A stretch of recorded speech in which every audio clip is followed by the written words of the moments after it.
gear is changing at the fastest rate ever. Turnover of gear is so fast. We're all talking about 12K, 8K. I've got the 8K R5 Canon. I'm a Canon guy, you know, so this is what I know, right? Sherry, you were saying Sony's confusing. Yeah. Like I'm an old cat, man. I don't want to learn a new menu system. I like my Canon menu. Please don't change it, Canon. But it works for me, right? And to answer the question about price, because this new gear is coming out, the 6K comes out, the 12K comes out. The 4K you could pick up used. They sell really a lot on Gear Focus for like $700. You can pick a used one up. And sometimes, you know, under $1,000 with lens and cage and accessories, extra batteries and things like that. I think that's the greatest thing about these manufacturers pushing the envelope. So like we all talked about Komodo, I own the Stormtrooper. So I was on the first list. We have to thank companies like Zcam, yes, who came in and disrupted the industry by throwing something out there and forcing manufacturers to be like small and portable. Right. That's what people need, right? Throw it on a gimbal, grab and go. I never have time with the stuff that I do for our YouTube channel and stuff like that. I don't have time to even barely put it on a gimbal, right. Hook up a whole rig, right? And I'm no cinematographer or you know, professional in that era. So I think that, you know, to answer that question, you know, think about the fact that you could buy used, because someone like yourself, right? You said I'm constantly testing new gear. Right. You're going to test new gear. It might not work for you. And it's the same with somebody who's just starting out. They go and they buy this brand new camera. They use it for a couple months. They realize it doesn't fit their flow and they sell it to upgrade to the latest Sony A1, you know, I'll just drop that. So. Well, another strategy also is, you know, you could always partner up with friends or whomever are fellow filmmakers. And, you know, I highly urge and suggest people, because, you know, the prices, you know, like Matthew was saying, it's like everything new keeps coming out. By the time you get to really master the camera, there's already something else out. And I would highly recommend collaborative groups and collectives to pool their money and resources together. So now, you know, if you were to get the Blackmagic 6K, which body is about 2K, if you got 3 friends, you split it and it's like $700, and then you just start getting little accessories, you know, little by little, and then it becomes more affordable as opposed to this big daunting overhead task. Yeah, when I early on started, like I had a couple friends, you know, that I worked with. Like I'm like, hey, I'm gonna buy, like we all have like small cameras, or we had like a light, just little pieces. Like, hey, I'll buy this. Don't let me know. Don't buy anything unless you talk to me first, because if I already have it, borrow mine, and then I'll do the same for you. And eventually, we had like a small pool of gear. It's like, cool, we have like $5 to $10 grand of gear that we all feel like we spent almost nothing on, because there's just a slow build as time goes. And just, hey, let me borrow that. Hey, I'll give you $50 instead of renting it from another site for 200. Like it was kind of, you know, that small network can go such a long way.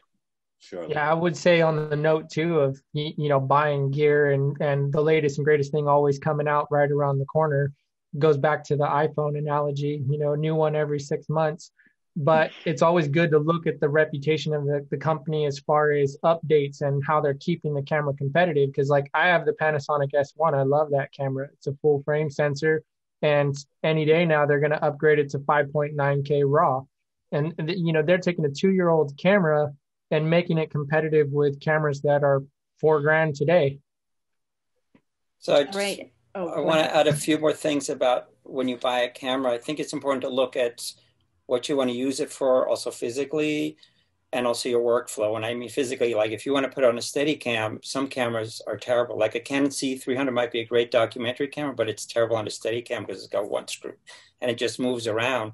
Same thing, the Blackmagic with a Canon mount is a mess because the mount is not rigid. PL mount might be different. I had one job with it, and the lens is always moving because I put focus motors on it. So what's great for one application might not work for another. And then the other thing to look at is post. Like almost everybody colors in DaVinci. So you want to make sure whatever format you're on, it's supported in DaVinci, so that when you're done, they don't say, oh, we can't do this. You're going to have to transcode it first. So these are, you want to always look at the whole picture of what you want to do and before you like get a camera. And if you're not sure, I'd say just rent one at the start too. Like, I've done that before. I wanted to buy something like, I don't know, I'm going to rent it for the weekend on ShareGrid for $150. And I'm like, I hate this thing. Now I'm not going to buy it. And then I just, save that headache. And we've all done that. Like, I'm sure with lenses, especially. I've tested out so many lenses that way. I was gonna say, I feel like anything nowadays, people always ask you, like, what camera should I get? Whether that's stills or video. And I feel like anything in the last couple of years, man, it's going to do a good job. Like, I think, maybe stick with brand like lenses or brand, choose one and maybe stick with that. And that might be what you use. I think for my still work, I use Fuji, and I have a GFX that I use. And for our video work, we use the Red, and we've been using those kind of for a long time. But I think the big answer, for me, my answer is always like, anything you get in the next, in the last couple of years is going to look like great. I think, for me, when I grew up, I'm 40, and if I wish I had an iPhone when I was in high school or growing up, because you can do so much stuff with the phone, and even a computer. I think there was one computer when I was in high school, like at the library, and that was it. I mean, the GH4 is a great camera. I mean, I've shot some stuff with Doritos on it, and what I've learned throughout my career is that the cameras and the gear are going to change. It's really the operator behind it, because when you get one camera, you'll learn, this is good with low lighting. This one, I need a key and a fill. And so once you start to become a master in that realm, you'll be able to adjust and learn with each camera as you build your career. But I would focus on the fundamentals, knowing how to light and how to frame a shot, and then eventually graduating, because it makes no sense to go out and buy a Red if you don't have practical application of what to do and when to do. One bit of advice for a new person: whatever you choose, sleep and eat with that camera. Yeah. Like, know that camera. I used to literally lay in bed at night and study the menu, because I'd get on a shoot and I'd go, where's that setting? Now with the digital screens, like, where is that? Set up your quick menus. Like, the GH5 has your favorites, right? Like your 1, 2, 3, whatever it is. So you can have it set to 4K 60. You can have it set to 23:9:8 for regular things that you're shooting, whatever you're shooting. And, get to know your camera and stick with it. And I think, who was it? Enrique, you were saying you shoot Red and Leica for still. Fujifilm, right? Yeah, Fujifilm, but yeah.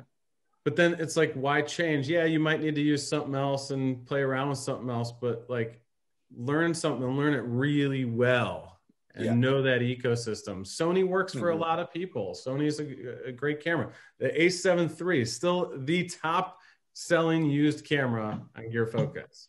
A7 III. Like, people are buying and selling them every day of the week. It's crazy.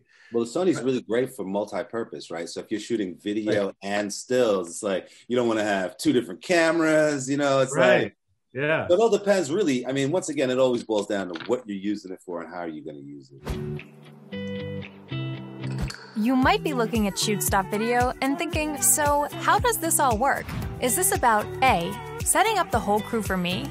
B, just giving me options and having me handle it? Or C, something in between? Well, it's D, all of the above. To put it simply, we're here to help you in any way that we can to get the crew and talent you need for your next production. We believe that every level of video production can benefit from a well-maintained list of qualified crew members for every position. This goes for pre-pro, on-set, and for post. Every project is different, so if you need a producer to help manage the decision-making process, then we can totally do that. If you're already a producer and want to build your own crew from scratch, then go for it. We're here to make your next production a success. And if you are crew or talent looking for producers that want you, then you've come to the right place. Sign up now, and also leave a referral for any solid people that you know that are already on here. Thank you for considering Shoots.video, and happy shooting!